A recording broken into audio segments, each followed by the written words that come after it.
The iX3 is BMW's first all-electric SUV. Now, the Premier Edition and the M Sport models can be found for just under £60,000, and for a £3,000 premium, you'll find the Premier Edition Pro or the M Sport Pro. Now, if you want more details on the trim levels, do check out our written review, which will be down in the description below or indeed in the pinned comments. So to kick things off, its exterior design is very reminiscent to the regular ICE-based alternative, the X3. Now, of course, the kidney grills are covered and there's no sort of issues over here, and they don't kind of stand out. There are some blue accents which normally reside around the kidney grills and around the front bumpers and around the rear bumper as well. However, you can replace these for free with grey or black accents instead, and as such means that you won't stand out in comparison to regular ICE-based vehicles. Now, when it comes to its side profile, I do like the fact that the German automaker has integrated a side skirt design, which means that you're not going to get mud on your trousers, and elsewhere you've got 19 or 20-inch alloys that come as standard in the regular and Pro editions respectively. Moving to the rear of the vehicle, it does very much scream BMW everywhere you look. And as for the exhaust outlets, which would normally reside in the regular X3 or some of its ICE-based counterparts, here they've been covered up by these plastic inserts. It's, in my opinion, a little bit nicer without the blue accents, because it doesn't really kind of scream that this has kind of been replaced. It blends a little bit better with the design. So what about when it comes to its interior? Well, here the German automaker has preserved that premium look and feel of a BMW vehicle. But not only that, it's also very practical, whereby there's physical buttons around the center console, the dashboard, the steering wheel, around the stalks, and indeed via the driver's side door. Everything has been preserved like you'd find on an older vehicle, but yet it just makes it, well, all that more practical. Now, one might assume with BMW's somewhat old school approach with physical buttons that technology isn't really being thought after. Well, that's anything further but the truth, because here the 10.25-inch display is vivid, supports multi-touch input and gestures. Of course, you can disable the latter, and of course you can use the dial found towards the gear selector in order to have that physical approach instead. It's just great to see there's different options for you to play around with and to interact with the infotainment system. Now, speaking about its infotainment system, it does also support Android Auto and Apple CarPlay as standard, both in a wired and wireless format, which is also pleasant to me. Now, on the subject of wireless connectivity, it does have Bluetooth, where the SBC and AAC codecs are supported. If you'd like a detailed breakdown of the audio system that's comprised within the iX3 that's on a review over here, do check it up on your pop-up banner down description below or indeed in the pinned comments. Now, for those who are subscribed, you'll know I do those dedicated reviews, but in a nutshell, what I will say is that the audio system in the Premier Pro or indeed the M Sport Pro is pretty impressive, because it's got a Harman Kardon audio system and it outputs over 600 watts. It'll keep a lot of people excited, although audiophiles might demand a little bit more in certain frequency bands. Now, following on from the use of technology, if you do want to charge your smartphone, you can of course plug it in due to its USB input that's found conveniently towards the front of the center console. There's also a 12-volt charger socket, and there's also a wireless charging pad. So continuing on with the theme of technology, I do also have to reference the 12.3-inch instrument cluster. And while it can't be fully customized like the ones you'd find on the likes of the Audi or some of its competitors, you do find all the right information in all the key places. Furthermore, in the Premier Pro or M Sport Pro models, you do also have a head-up display which comes fitted as standard, and this further bolsters its safety credentials, meaning you keep your eyes planted on the road rather than having to glance around at the infotainment system or the instrument cluster. Now, furthermore, I should also emphasize that with navigation data which is drawn if by its built-in navigation system, or for example the likes of Android Auto, this also does display on the head-up display or indeed via the instrument cluster, which I do find is a great feature, because often you'll find that Android Auto has its own infotainment system and of course has its own navigation, such as via Google Maps, and often manufacturers don't integrate that data through their instrument cluster or head-up display. Well, that's not the case with the BMW iX3, and it definitely gets some extra positive credits on my end. Now, moving swiftly on, we get onto storage, and first off, let's cover what you get within the cabin before going off to the boot. Now, at the front towards the center console, you do have a retractable cover, and underneath here, as I did mention before, you do have that wireless charging bay, and then you have two cup holders. They even do integrate a kind of small little cup which allows you to stow away some pens, for example. Then you've got the center armrest compartment, which is plenty large for a medium-sized purse or a wallet, and you've also got a Type-C port for charging as well. You've got the glove compartment, and you've also got the door bins, which are really large. Here, a large-sized purse or wallet will easily fit alongside a 500ml bottle. Now, the same could be said about the rear of the cabin, whereby the door bins are large enough to fit a 500 100ml bottle alongside with a small size or medium size purse. Now of course when it comes to storage there is the boot. Now there's a few different ways of accessing it. There is a kick function, a physical button found just underneath the BMW logo, a button found towards the driver's side door. Here it allows you not only to open it but also to close it, which is a nice little touch. And then you've also got the remote where if you hold down the button it will prop it open electronically. Suffice to say there's enough ways of opening up the electric tailgate, and there's even a button over here which makes it quite easy to close as well. Now in terms of height, I'm just under 6 foot and I can just about fit underneath it without having to worry about headroom or hitting my head when it comes to loading in and out goods. And similarly over here, due to its design, it means that you can just slide goods in and out and there's no sort of boot lip to worry about. Now speaking of which, the rear seats have got a 40-20-40 split, and indeed you can prop down the middle seat if you so wish to take elongated goods, and it means that you can still have 2 rear occupants. It's nice to see the design has been really well incorporated over here. Now elsewhere I do like the fact the manufacturer has integrated underfloor compartment storage where it allows you to stow away a singular charging cable and even the load bay cover. Speaking of which, it's got a retractable design and allows you to hide some goods from prying eyes. Now when it comes to total storage capacity, you've got 510 litres, and with the seats down this extends up to 1,560 litres. It's pretty impressive in comparison to its ICE based counterpart, whereby it's only 40 litres less. In comparison to all electric rivals out there on the market, it's very similar to the likes of the VW ID4, although quite can't compete with the likes of the Skoda Enyaq iV or the massive boot that's on offer by the Audi e-tron. Now next up we get to seating comfort, and here the iX3 is absolutely spectacular. Now for the rear occupants, you've got plenty of legroom. It's absolutely just really ridiculous as to how much space I've got, and with the seats at the front positioned where I would normally drive, I don't think any rear occupant is going to have any problem whatsoever. You can even go that one step further where there's a latch found towards the rear seats, and the 2 middle seats here can go back or indeed come forwards a little bit, meaning that you can find that extra bit of comfort. Now elsewhere when it comes to headroom, again really loads of room. 6'7" individuals won't have a problem either. Now as for the seats themselves, they're also cushiony soft. The middle one is unsurprisingly a little bit stiffer, specifically when it comes to your back, and as for the front seats, they have got electronic controls and they're also heated as well, which adds to the overall convenience. Now moving back to the rear of the cabin, I should mention that there is a pull-out compartment, and here it does feel quite premium because the middle compartment can be opened up and will reveal a soft felt type of material, which means that you can stow away, let's say, more like, let's say, jewelry, or let's say if you've got some phones or something like that, and not have to worry about them rattling around or even shoving around. And then you've also got 2 cup holder spaces, which is always all that bit appreciated. Now at the rear of the center console, there's also dedicated climate controls and 2 Type-C ports as well for charging, which makes it all that bit better. Now before moving on, I should also reference the panoramic glass roof, which is absolutely spectacular.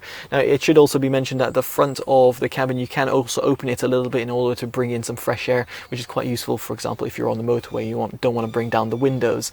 Now in terms of the glass roof, it does bring in a lot of additional light, which is definitely appreciated for those of us, for example, who live in the UK where there's limited amount of sunlight at least. Now if you do not want that, there is a retractable sunshade that is operated from the front of the cabin, of course, and therefore it means you can have pretty much a blacked out interior if you so wish. But it's nice to see that BMW have provided the option, and also comes as standard in both the Pro and the non-Pro models. And now we get on to driving comfort, and first off I do have to talk about cabin noise, and here the iX3 is extremely well insulated, whereby there's very little exterior noise that can be heard, and even when you're going at speed there's very little road noise as well. If you want some more information about the decibels that you can hear within the cabin as well, depending on the speed, do check out our audio review as I referenced before. It'll be down in the description below or in the pinned comments. Now aside from cabin noise, of course, we have to talk about its suspension, and here there's an adaptive suspension system that's used as standard, be it in the Pro or non-Pro models.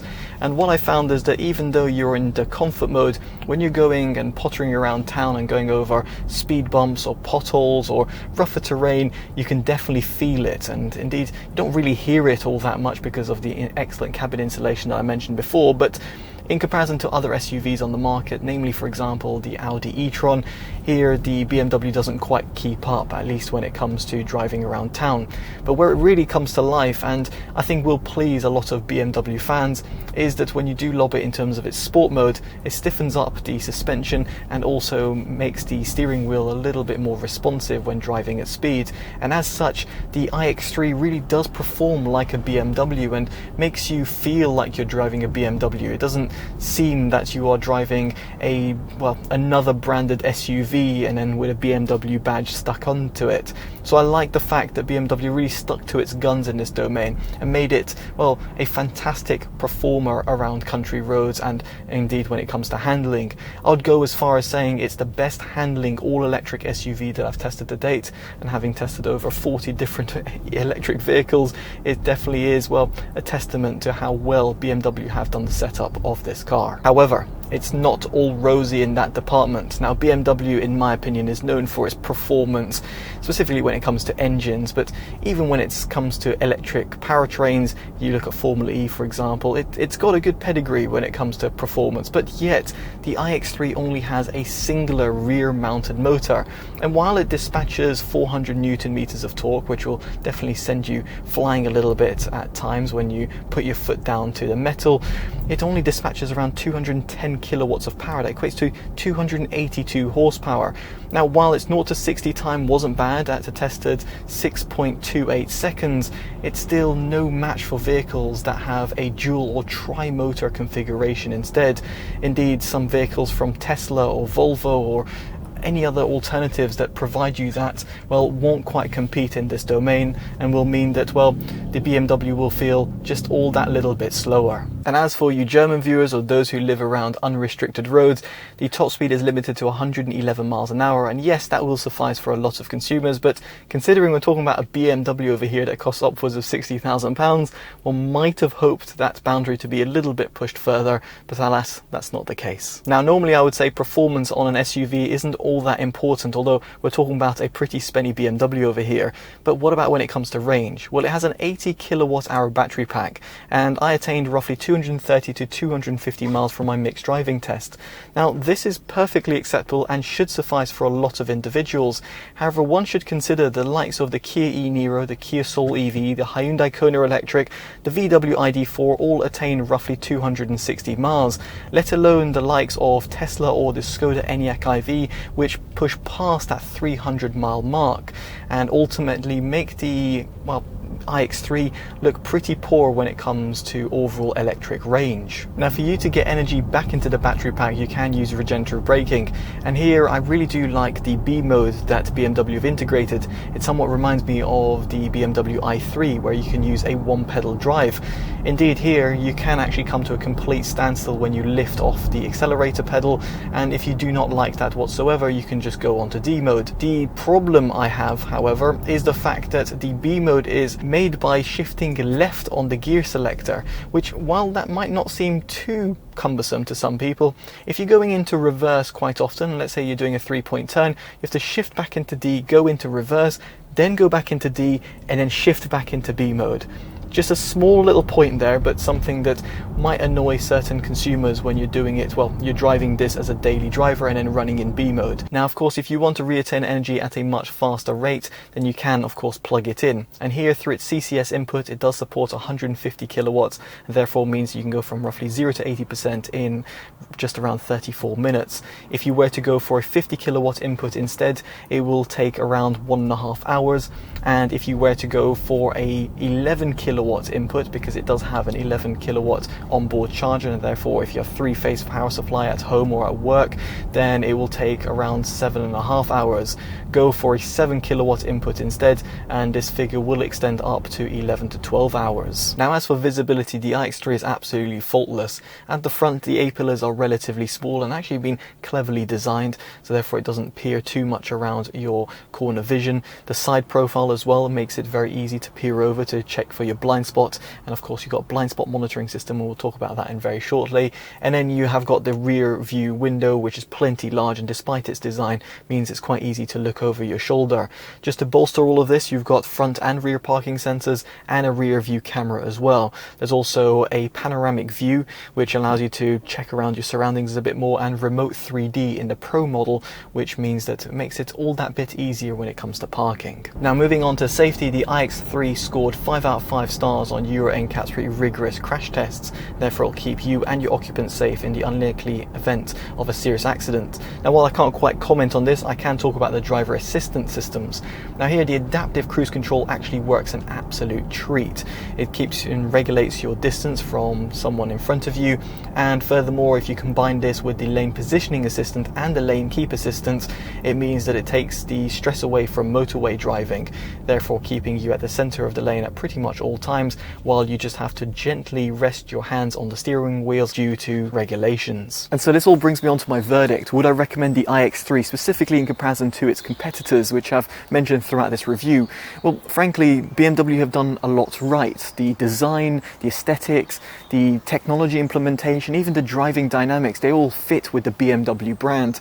The problem, however, is its asking price. For what you're paying, you would expect a vehicle that has even more raw performance, be it due to a dual or triple motor configuration. You'd expect potentially better range, given that BMW has been doing electric vehicles for quite some time now, and alas, in comparison to what else you can find out there in the market, it's not quite there. Ultimately, there's some alternatives that you should consider, and they'll be down in the description below in case you're interested. Now, I'd be intrigued to hear your thoughts, be it if you're a BMW fan or not. Would you buy the iX3 given its asking price over its competitors? Now, if you've liked this detailed independent review, definitely do drop a like, and of course do subscribe and hit that bell notification to see more from the channel. I've been Chris from TotallyEV. Take care of yourselves, and goodbye.